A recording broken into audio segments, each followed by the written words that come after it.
What's going on, guys? Welcome back to the channel. So I've been revamping some Keep Only 10 for Life topics as of late. We did it on a live stream first where it was kind of the overall that encompasses designers, some cheaper stuff, and some niche.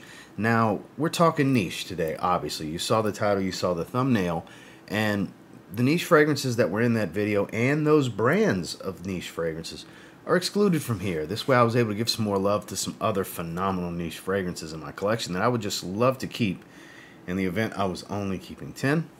So let's talk about them. Stay tuned.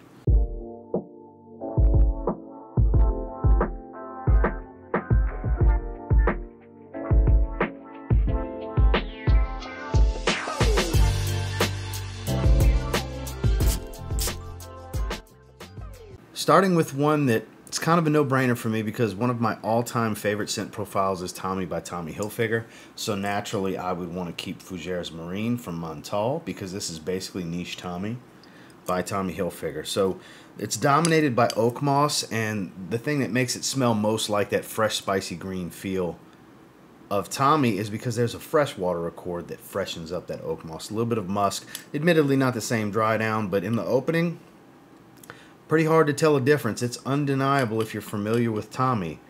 This smells like Tommy, just a lot stronger, higher quality, has a little bit more going on for it.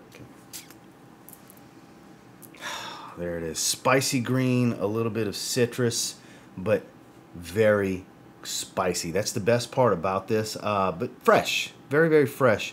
The watery tone here doesn't really give it much of an aquatic feel. As it dries down, gets a little hint of a little aquatic nature to it, but in the top it really just freshens everything up. A dominant fresh spicy green accord to this one. Performance is great, not a crazy beast, but very strong nonetheless. All day spray will get you noticed. Fans of Tommy by Tommy Hilfiger will understand why I need to keep this one, but it was a no-brainer. Fougeres Marine from Montale.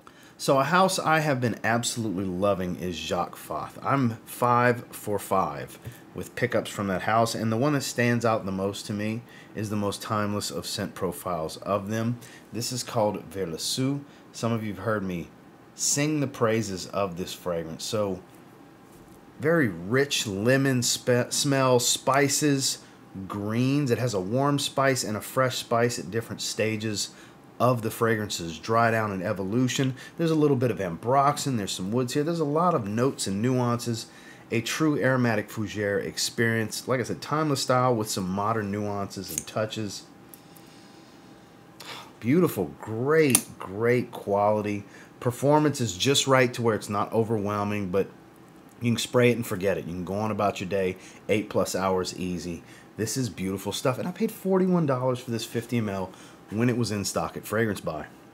This was one of the first fragrances that came to mind when gathering the fragrances for this video topic because, believe it or not, even over fragrances like Curaçao Bay, which is super tropical and gorgeous, or something like Velours Boisé, which is basically niche Bentley intense, very like rough and leathery and boozy. Beautiful, beautiful stuff. This won out because this is something I could just reach for every day, no matter what. It still has some modern synthetics without having that youthful, playful blue fragrance feel, and I can really appreciate that. So this has become a lifer almost instantaneously for me. It's Verlasu from Jacques Fath. In my opinion, this is superior to what it is flankered from. No secret that I'm a big fan of Creed Aventus. I have a ton of fragrances that smell like copies of, clones of, niche interpretations, certain batch variations. I got a ton of ways to smell like Aventus, but to me, Creed Aventus Cologne is superior. This is a better fragrance through and through. You lose the smokiness, get a nice dose of ginger. It's bright and aromatic with an orangey citrus this time around instead of that bergamot pineapple type of smell. Still has the muskiness, a bit more woodsy, but the main thing is this dominance of spices and ginger. I just love this, and the musk is beautiful. Both are very musky. I mean, it still smells like Aventus, but a different interpretation or fresh, spicy reimagining of the DNA, I guess you could say. Performance is well above average. Not a beast, but strong enough. Quality's really good. Like I said, this is superior. To me, this is superior. A little bit more casual, but really not all that much. Every situation I would want to wear Aventus in, Can absolutely wear this in. This does, I guess, work a bit better in the high heat, but still a great year-round signature scent type of fragrance. Just, I'm so glad to have this. I used to have a carded sample years ago around the time it first came out, and now that I have a bottle, I mean, I can't imagine not having a bottle, because it's that good, in my opinion. It's Creed Aventus Cologne. Easily my favorite from the house of Nishane. Some of you were probably surprised to not see it in the first live stream, because not everybody could make it in 10, not every fragrance. But now that we're targeted to niche, I had to have Nishane Ani as a lifer for me. This is my favorite vanilla fragrance, benzoin amber, warm and spicy. It's kind of a distinctive, slightly unique vanilla smell. So alluring, intoxicating. I mean, it just straight up's a sexy smell. It is to me and to my wife. Oddly enough, when we go spend the night or 2 nights or whatever at casinos, this seems to always make the trip. This is kind of a casino trip fragrance for me. I don't think, since I got it, I don't think it's missed on a casino trip. It's just something about it. I don't know, being around spending money for no reason, I guess, because I look at going to the casino as setting money on fire, basically, because it's designed for you to lose. If you win, more power to you. It's rare.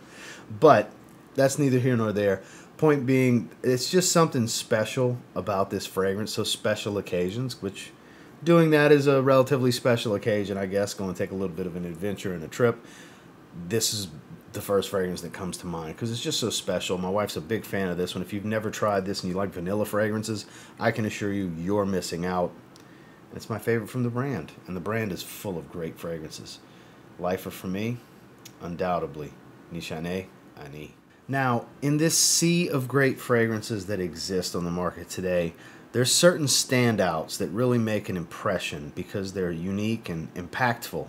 And I think Kajal's Lamar is that type of scent profile. This is an impactful statement maker because it smells like no other. You have fruitiness at the top with some pineapple and other citruses and fruits. Rose marigold combination that offers this rich floral tone that doesn't come across all that feminine to me. There's toffee, there's woods, I believe even a little bit of ambroxan. Some fresh spice to this one. It's just a lovely, elegant fragrance that exudes confidence. A confident man is going to wear this fragrance. Again, rose and marigold are your dominating flower notes here. It's a very floral fragrance, but again, I don't find it leans all that feminine. There's a lot of masculine nuance to this. That's why I say it's such an assertive statement maker. You really step outside the comfort zone from the run-of-the-norm scent profiles that most people will wear that like to wear fragrances. Performance is great on this one. It's still the best of house. And even though Masa, their newest release, is a phenomenal everyday wear, if you're looking to make an impact, kind of that cherry on top of the sundae with whatever your wardrobe is and whatever special occasion you have going, this is that cherry on top. It is phenomenal. I have to keep this one. It's Lamar from Kajal Perfumes. Now, I always tell this story, and it's because it's such a memorable situation where all 3 ladies that I came into contact with when donating blood at a blood bank literally wanted to tell me how great I smelled. It was crazy. I mean, I've had compliments since with this one because it just smells amazing. But it was such a memorable experience for a first-time wear. This is a brand called Rose Amerius, and I'm not even going to try to butcher the French name, but it translates to a stopover in the creeks, which I'll have on screen. This is centered around water lily. So this is back-to-back floral-dominant fragrances. This one definitely leans a bit more feminine.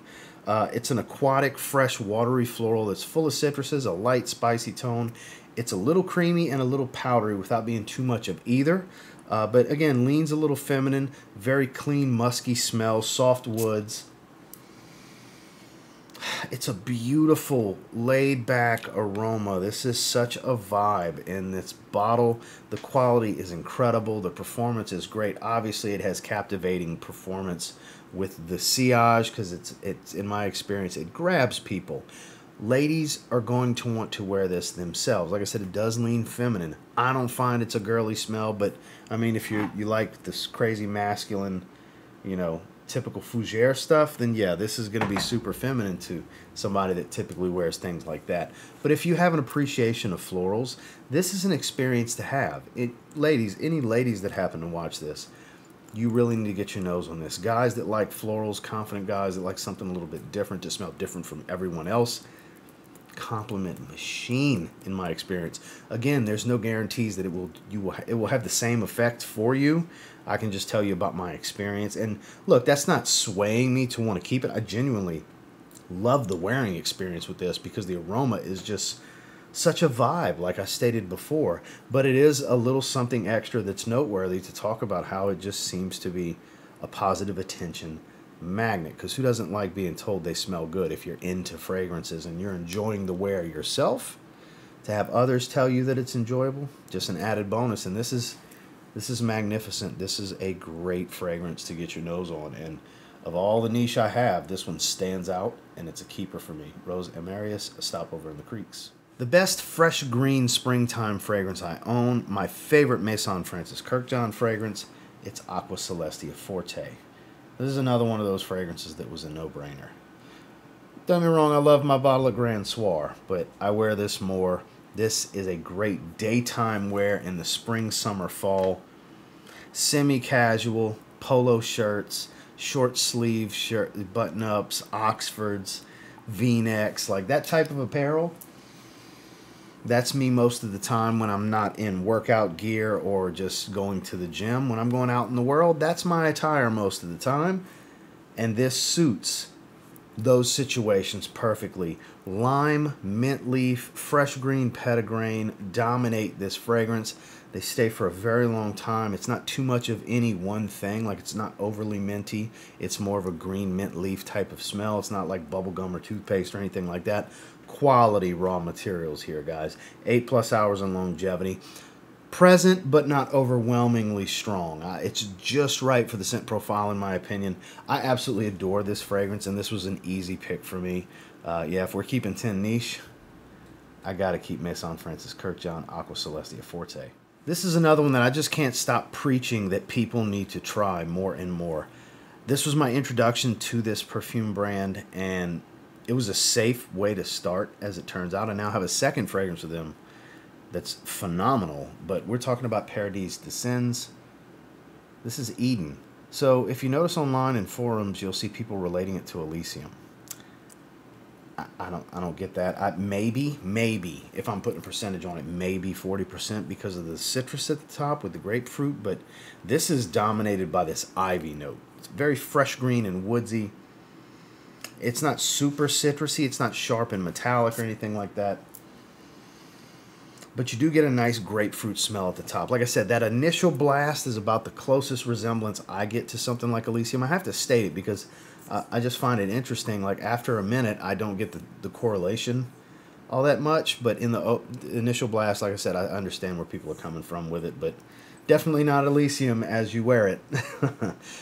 Very beautiful, fresh, super wearable, unisex. Never a bad time for this one. If you like fresh fragrances that are impactful and slightly different, have a little something extra to offer outside of other scent profiles, but zero challenge to wear whatsoever, I would encourage you to check out Eden. Because like I said, this ivy leaf note, it's the dominant accord, and it makes for such a lovely wearing experience. That Swiss Army knife type of versatility.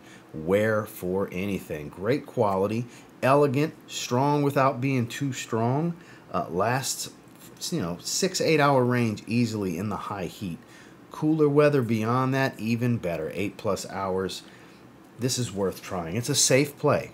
It is a very safe fragrance. Nothing daring or challenging about this one. But like I said, that slight little twist with this ivy note, it really makes this distinctive fresh green woody smell that has nothing but freshness to it. No spices or anything whatsoever. Just gorgeous. I have to keep it. I keep raving about this fragrance for a reason. It's definitely a keeper. Paradis de Sens, Eden. Now this is my favorite from this independent niche house. Call me a little biased because I'm from 45 minutes southwest of the city this fragrance is named for, but City Rhythm Fragrance, New Orleans, Jazz and Booze. It's not just because it's called New Orleans Jazz and Booze. It's not because I'm some crazy bourbon boozy fragrance fan, which this is my favorite boozy fragrance.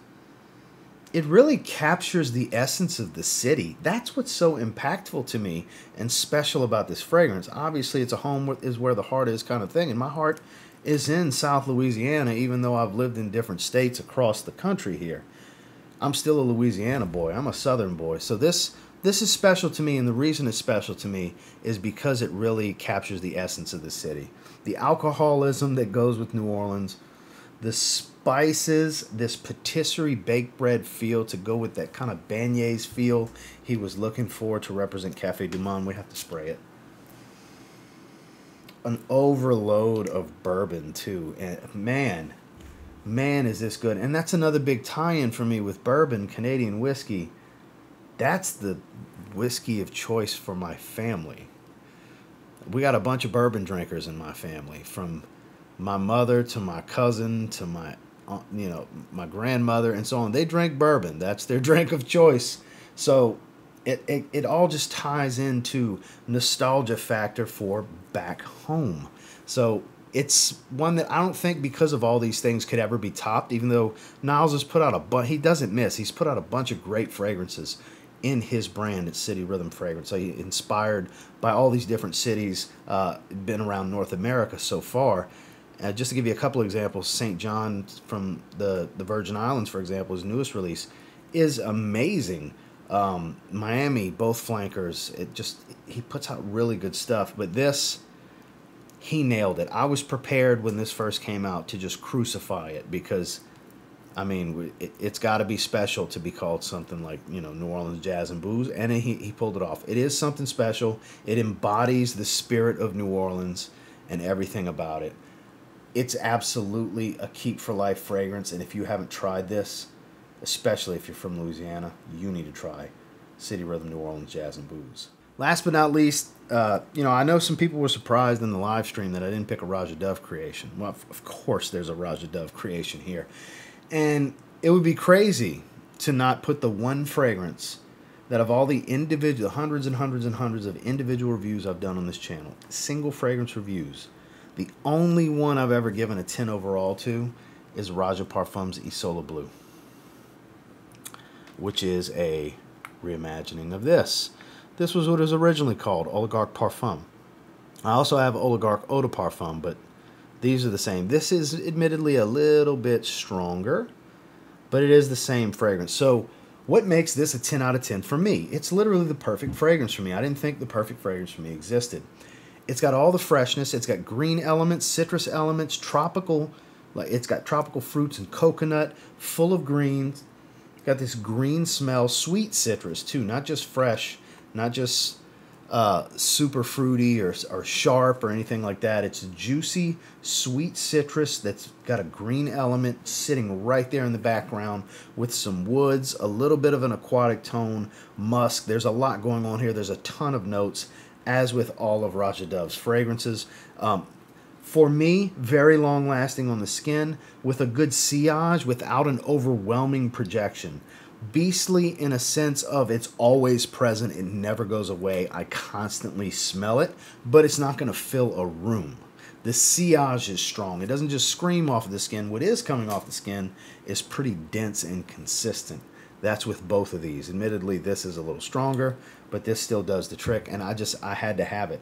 And I just love the color scheme for the rebottling. I mean, that sky blue, baby blue, powder blue, whatever, ice blue, call it what you want. It is a gorgeous tone of blue. This is the prettiest cap that Roja Dove has.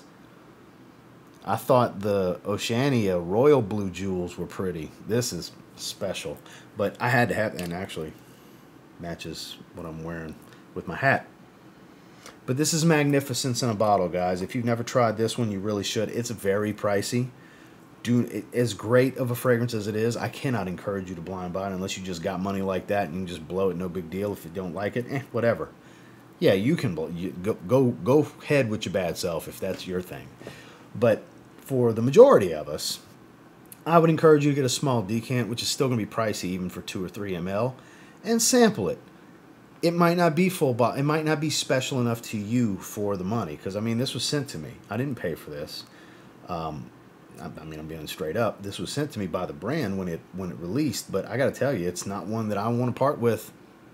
I kind of saved the best for last. Because, like I said, it's the only 10 I've ever really given. I've done the 10 out of 10 video where I upgraded some fragrances. If I was given 10s, these deserve the upgrade on their rating.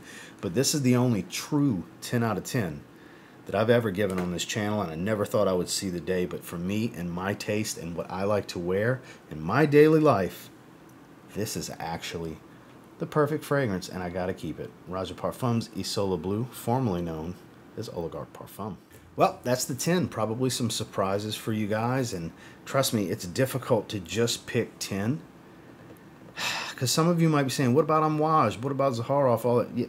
You had to have watched the Keep 10 for Life updated for 2023 live stream, where that was niche, that was designer, that had Dior Homme Parfum in it, that had Cedrat Boisé, that had stuff like that in there. So definitely go check that live stream out if you want to expand beyond this. I also did the clone version of this. I did the cheapy version of this. If you're interested in seeing those videos, just click my channel page, click the name below, click the channel page, and it's recent videos and live streams. Go check them out for yourself. And until next time, do me a real quick favor, go ahead and like, comment, subscribe, because I do appreciate all the feedback, and I love hearing from you guys. If you just had to keep 1, 2, 3, 5, 10, you pick a number, I want to know about it. If there's just this certain set of niche fragrances that if you have a bunch and you just could only keep this small number of them, what would it be? What's some lifetime niche fragrances that you would never like to see go away from your possession? Definitely comment down below. I'm very curious to see what you guys come up with. And until next time, I will say, if you get any of the 10 that I would like to keep and you give them a spray now, pretty confident you'll thank me later, because they're fan-damn-tastic. So much so, I want to keep these for life. Have a good one, guys.